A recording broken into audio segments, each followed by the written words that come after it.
think the other thing that leaders really, really need is space and time. So they are being hammered every which way. And, one of the things that, again, I think the cards draw attention to is you as a human being, not just you as a leader, but what's your health like? What's your sleep like? What's your, exercise like? Do you have a bottle of wine every night? And what's the impact of that? So really kind of trying to pay attention to the whole being, not just the person at work. Hi, I'm Donna. And I'm Di. We are the Double Ds, and welcome to the Discovery Diaries. We acknowledge the Whadjuk people of the Noongar Nation as the traditional custodians of the land on which we are recording this podcast.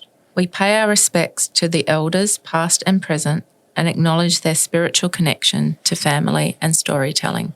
Today's episode, we are going to hear from Tammy Tansley, who is a leadership coach, consultant, author and co-founder of Neuro Nudges, a brain-based approach to creating meaningful, lasting change. Tammy works with leaders and teams to cut through complexity, rewire habits and lead with clarity and impact. And Neuro Nudges cards support science-backed shifts that build the mental flexibility and self-awareness needed for real behavioural breakthroughs. Sounds promising, doesn't it? But strengthening our resilience, especially in times of pressure and change, is something that we're going to hear more about today. Tammy, welcome. It's lovely to see you. Thank you, Di. And if people could see you, they'd see you in your hot pink glasses and your hot pink jumper, looking very trendy and... Very matching. Very matching, yes, very matching. Forgot my hot pink shoes. Oh, I did. I forgot the stripes on the Adidas shoes as well. Tammy, it's lovely to have you with us. And as you'll know, we are really focusing this series around resilience and courage, but really trying to equip people with tools. And so when I was thinking about guests for the series, you obviously came to mind because you have started with some co-founders an amazing product or suite of products called Neuro Nudges. We have. So we'd love to hear from you about how that started and what's it all about. Sure, thank you. So Neuro Nudges started probably from the most unlikely of sources, and that was a group project. So normally when you hear the word group project, there is a collective sigh of horror. And I have to say this was the absolute exception to that. So there were 4 of us. We were in a program that brought together both neuroscience and coaching. And the idea behind the group project was to bring it to life. So bring coaching and neuroscience to life in a way that makes sense for people. So that was our project. We started off, we were going to have a snakes and ladders type game, which showed the kind of highs and lows of life, and obviously ran into a few trademark issues along the way. Of course, yeah. But what we discovered, Di, was that way beyond kind of once the project had been done and dusted, was there was such a joy and a passion, if you like, between what started as the 4 of us and then became the 3 of us around sharing science-backed tools that made sense for people and were easy and accessible for people to be able to change and to grow and to develop. And so we took that kind of initial snakes and ladders kind of idea, and it evolved, it developed into the neuroscience coaching cards, which are the Neuro Nudges that you have in your hand. So one of the things we were thinking about when we were pivoting from the snakes and ladders to the cards was being able to have something that was really tactile, that people could, I think people like to be able to play and to be able to touch things. You're both coaches, so you know that we wanted to make coaching accessible because coaching is extraordinary, but it's not accessible. And so we wanted to be able to have a product that people could use themselves to self-coach. We wanted to have a product that leaders, because we know so much kind of informal coaching happens within the workplaces, that could equip leaders who didn't necessarily have the skills to be able to just hit the road running, if you like. We wanted to have a product that enabled those, thousands and thousands of really curious coaches out there to add something additional to their toolkit, which is why we added the neuroscience. So we brought all of that together and Neuro Nudges was born. Tammy, can you just describe for our listeners exactly what these Neuro Nudges cards are? Yeah. We're looking at a packet now, but for people that can't see them, like how many cards are there, how many categories? Thanks, Donna. So there are 70 cards in 7 different categories, and we can go into the categories in a moment. But so each of the cards has a coaching question and it has a behavioural nudge. So the idea, as I said, to be able to have those different ways, either of self-coaching or in the workplace or to be using as a coach. So here's your coaching question. Here's a behavioural nudge that relates to that coaching question. And then when you flip it over, there's the neuroscience. So the why. What is it that your brain is doing that enables this nudge, if you like? So what we love about them is that it doesn't matter, what it is that you're coaching on, and the 7 categories are really nice and broad. There's something there for everyone in terms of being able to move them forward in terms of growth and development. Yeah. So the categories are self-awareness, Yep. relationships, goals, motivation, habits, emotions, and health. Yes. And I'm curious about how did you come up with those categories? Great question. Great question. So right back at the very beginning when we were doing snakes and ladders, we were looking at what makes you go up and what makes you go down. Yeah. What are the things that contribute to growth? Things like habits, really positive habits, but also less positive habits can contribute to going down.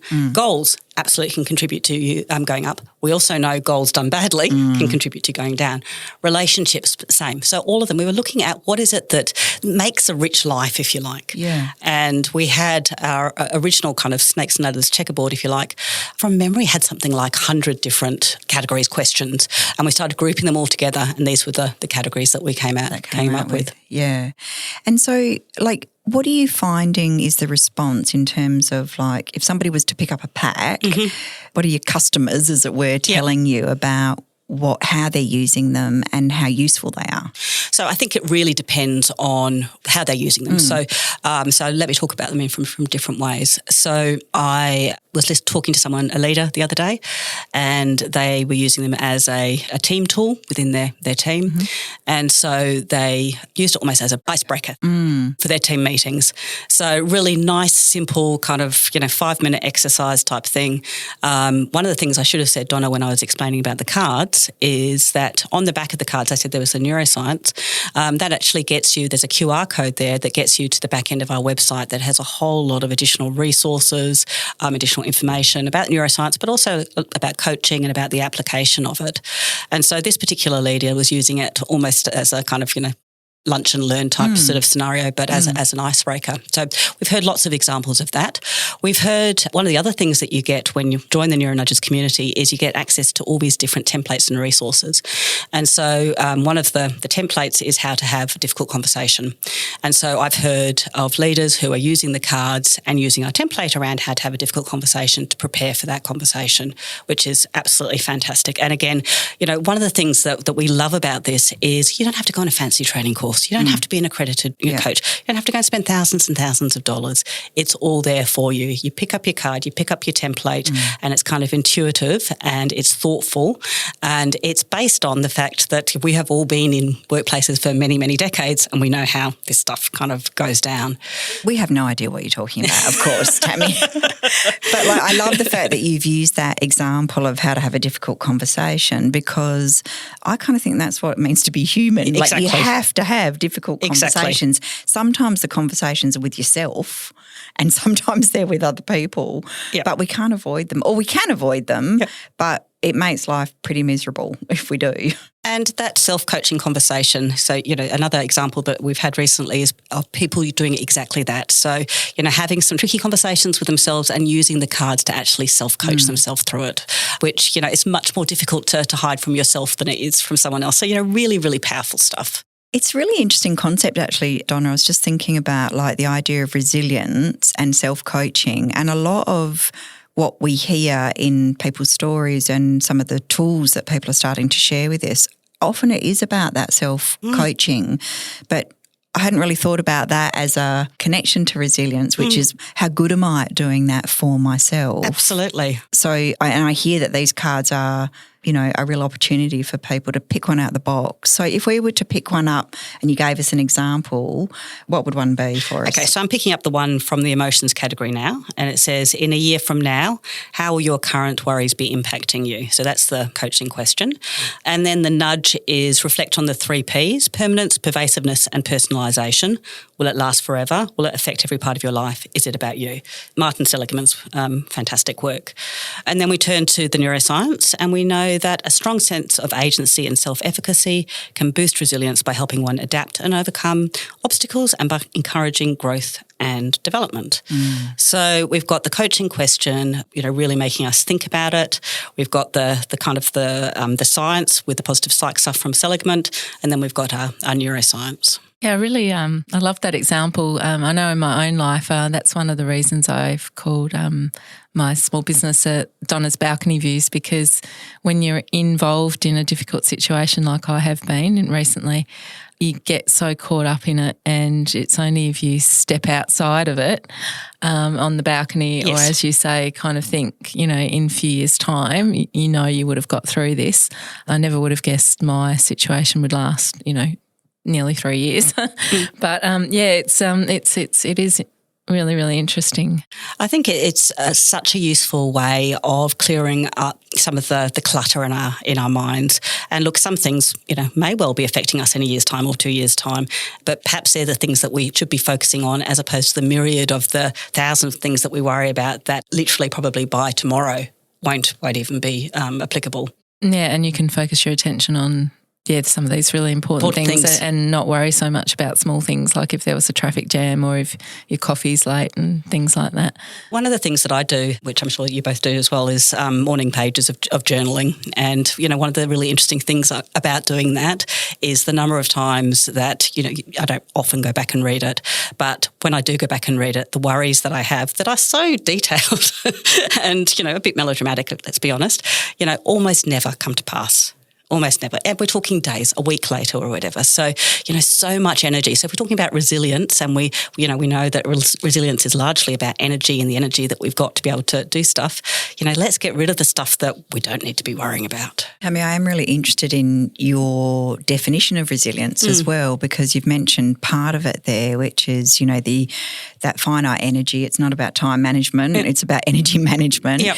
How else would you define resilience, do you think, either from your own experience or those that you coach? Yeah, so I think there's a couple of bits to it. So one is kind of the how long does it take to kind of bounce back?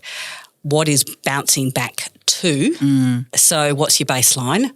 And we were talking about this before we started chatting today, which is there's something about resilience which is there's almost a kind of like a technicolor view of it, which is that life needs to be, unicorns, even if you're going through a really, really difficult time.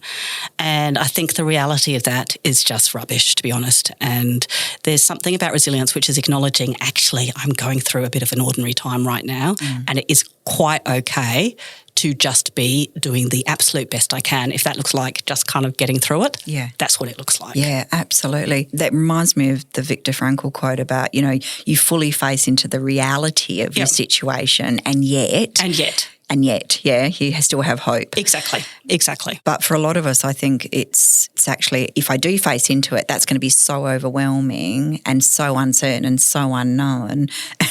We just feel like we'll be floored by it. And so we'd rather kind of avoid and numb and do all the things that happen. Yep. But that ability to fully face into it, and I think you're so right, like this myth about we should be able to thrive in any circumstances, I'm just not sure that, that really sets us up well in the way that we should be thinking about, what it means to be a human. And well, it's patently untrue. It's patently untrue because we look around and there's plenty of people who are not having a very good time for a whole myriad of reasons.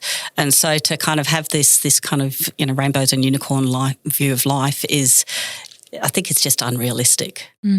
Just an example in my own life was in March I had a very, very difficult time with my work-related case, and I was really hammered. And I was in a terrible state, and I got through that, and then my doctor ended up giving me a month off the case. And she said at the end she couldn't believe in that month how much I'd improved in my mental health.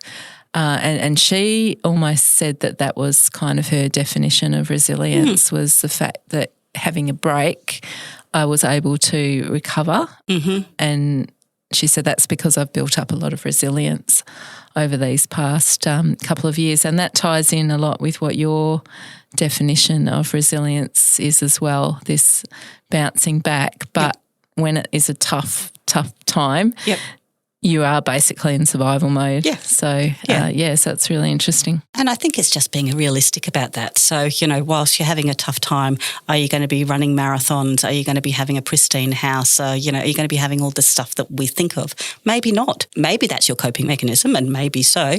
But I think the expectation that when life gives you, trickiness, that everything else should remain the same is just a bit unrealistic. And I'm also really curious about the tangibility, the tactileness of the product that you've created, and thinking about Donna's point of having a break. Yep.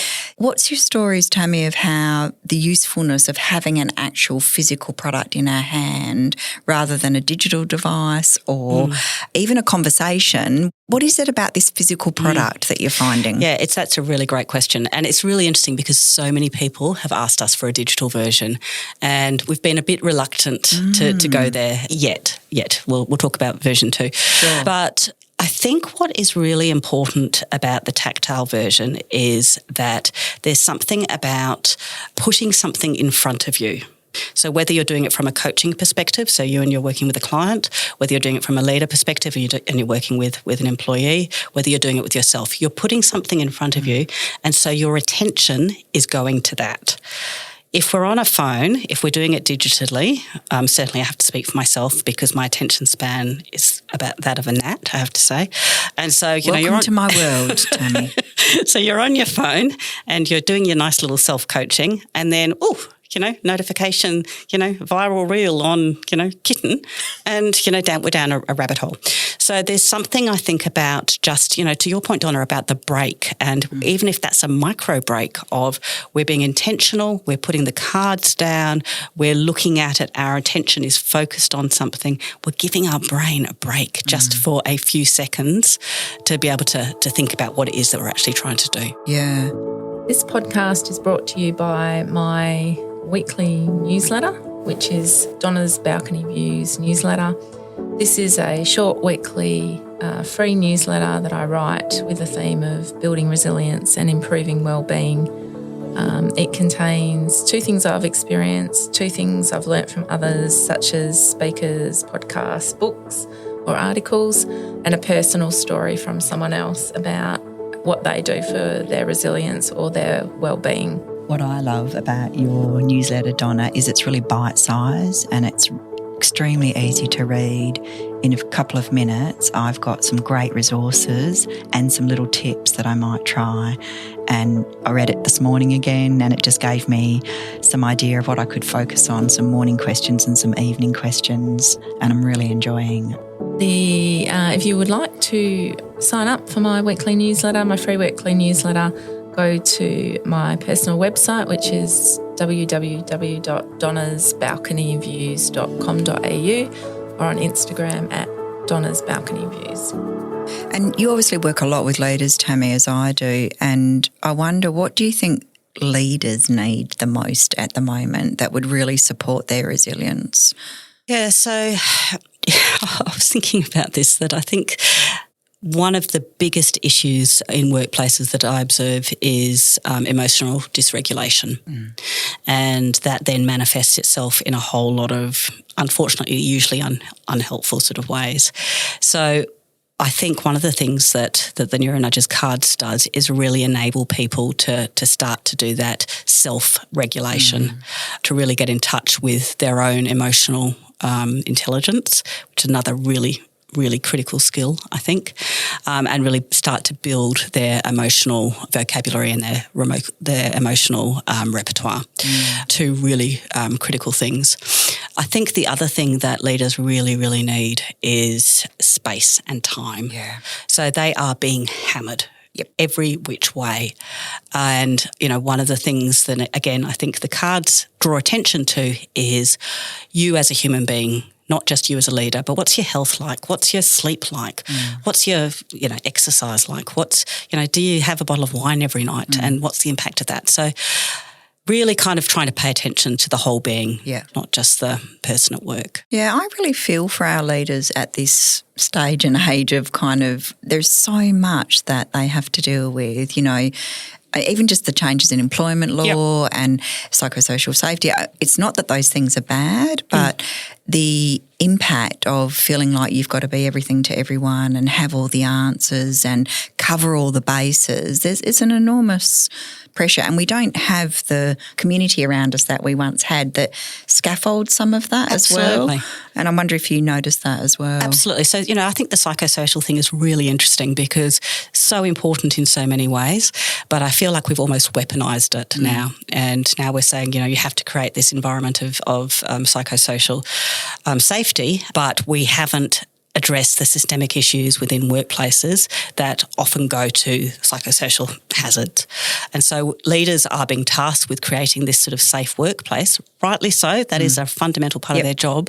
But there are so many really systemic issues that are just being ignored. And I think that's really tricky. So I think it's great that you've got something to offer leaders, but also if they just wanted to, if they didn't even see themselves as a leader, they could do that self-coaching, just buying a pack, as it were. And I think the other thing that we haven't mentioned so far, so, we talked about the cards, we talked about the website, and it's got all those additional resources, and then the templates that are really nice and easy for lots of leaders.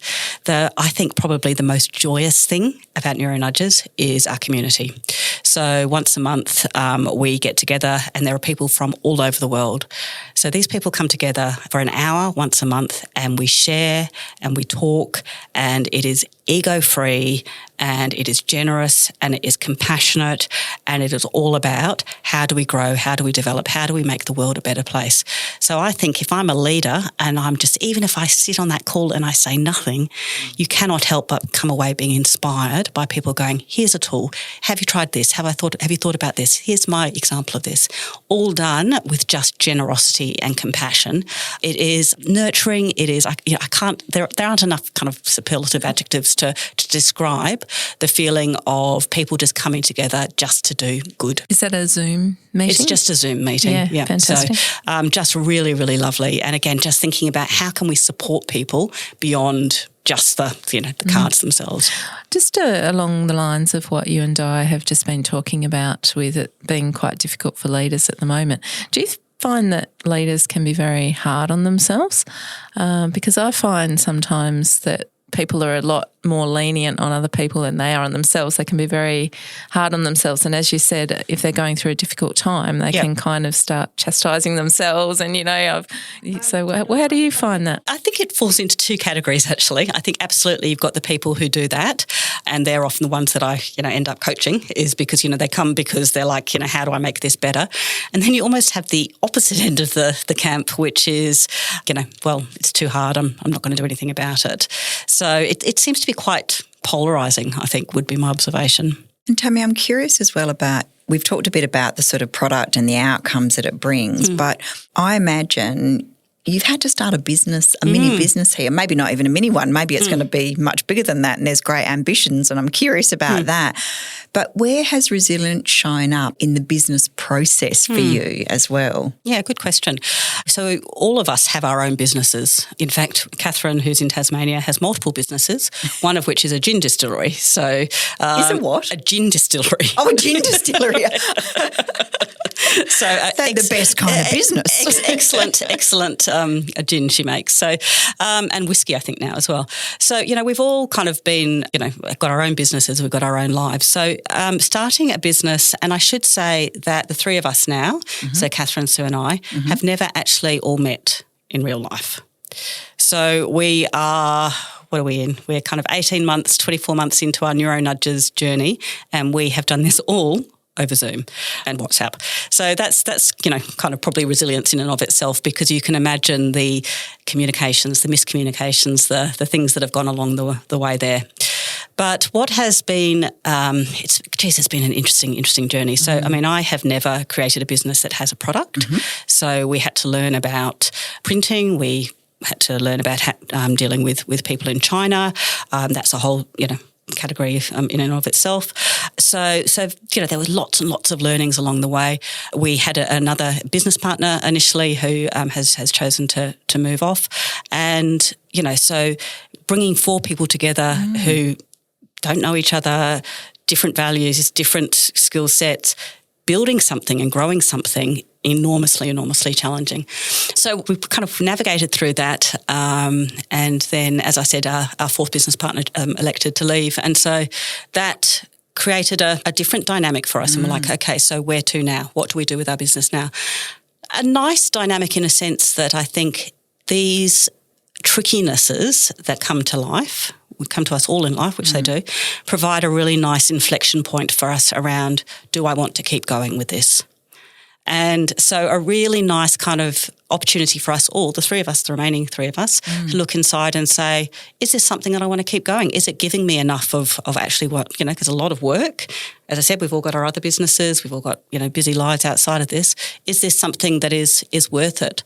So great opportunity to kind of reflect on that. And then collectively we decided, yes, it is. And particularly because of that community that I described, that's so joyous to us. And so, now we're pivoting again. Okay. So, and can you give us some insight into what that is going to be? Probably the focus that we're really looking at is all 3 of us have got a really strong positive psych love. And so we really want to kind of look at the cards again through a positive psych lens and say, what needs to happen, what needs to shift to really put that nice positive psych lens on top of it.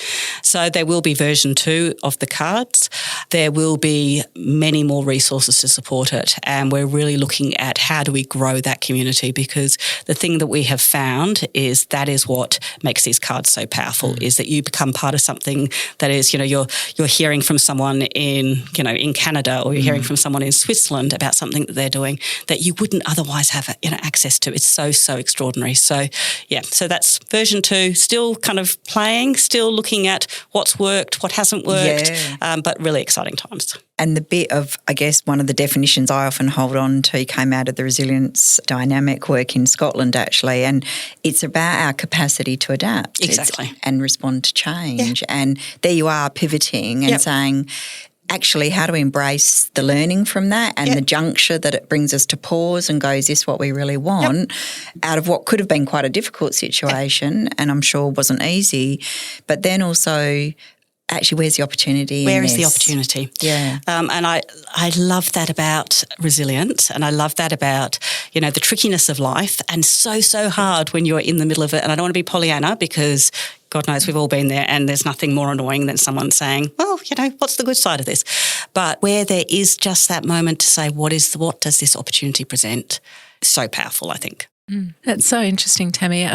For people that don't have the cards and maybe don't know a lot about psychology and coaching and all of that type of thing where you're a real expert, what would be 1 or 2 things that people could start thinking about, or a question they might be able to ask themselves if they are going through a difficult time, just to get them started in this kind of self-coaching arena? Right. Well, I'm going to pick up my cards. And all right, so this is the next one, okay? This is emotions. When you feel stressed or overwhelmed, what are some strategies that you typically use to cope? So that's a beautiful self-coaching one, because super easy to lie to somebody else, much more difficult to lie to yourself. So, what are those coping strategies? Are they, I go for a walk every morning on, the beach with my dog. How wholesome is that? Or is it that I have a bottle of wine every night? Probably less wholesome. Is it that I do my, journaling every morning and it leaves me free and, easy? Or do I spend hours and hours kind of in a feedback loop in my mind? So, really simple thing that you can do. I know I've sort of written down a few things that have helped me, and so I know if I'm feeling like I'm getting down, my top 2 things is, one is to go and exercise, especially outside, and then to contact a friend or something and have that social connection. So that absolutely. For me is something. So I suppose it's what you're saying is you think it through how you've gotten through a previous difficult time. And one of the things that, I think the cards are really good at is really drawing attention to those things like exercise and connection and relationships, and really kind of getting you to kind of think through those things, and animals. Having an animal. I do miss my dog enormously, I have to say. And I was having this conversation with my son, Tammy, who's in Canada, and the house that he's in has a dog. And I said, I'm so glad you've got a dog where you are, because you get to cuddle it and, you don't have your family around me, but you've got a dog. And he said, yeah, but she's not very cuddly, Mum. I think one of the other things, just hearing you say about the exercise piece, one of the things that when we first got started, we spent a lot of time diving into the work of Dr. Andrew Huberman. So I don't know if you've both come across him, but a pretty well-known neuroscientist. And, geez, he does some great evidence-based work around things that you can do immediately that will make a difference. So, getting that light first thing in the morning, getting the light at night. When are you having your coffee? Coffee can be good, but, when are you having it? So, and the differences between men and women as well. What we need, protein before exercise, all these things. Yep. He's got such a big range of guests. So, he does. We can put his podcast in the show notes as well.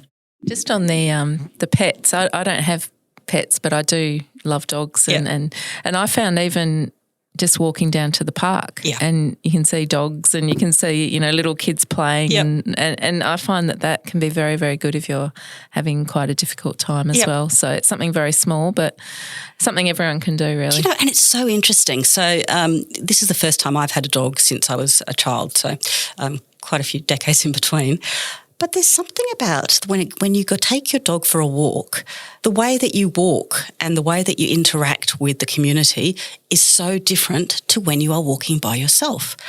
So you say hello to everybody.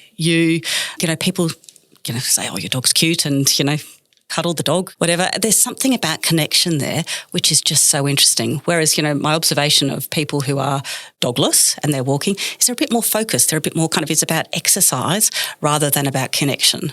And I wonder, Tammy, if it has something to do with putting something between us as well. Yeah. That strikes me. You were talking about that with the cards. Nice. It gives you something between you to talk over or to observe together or to get it out of our own heads, And I wonder if animals provide a bit of that as well.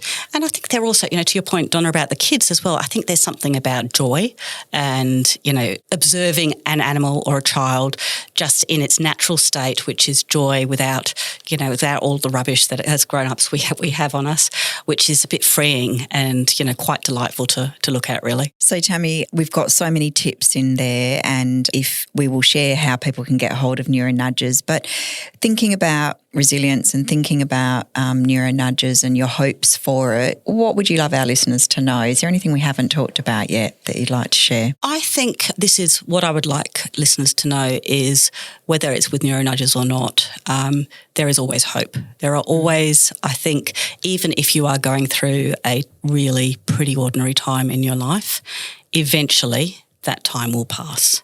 Eventually.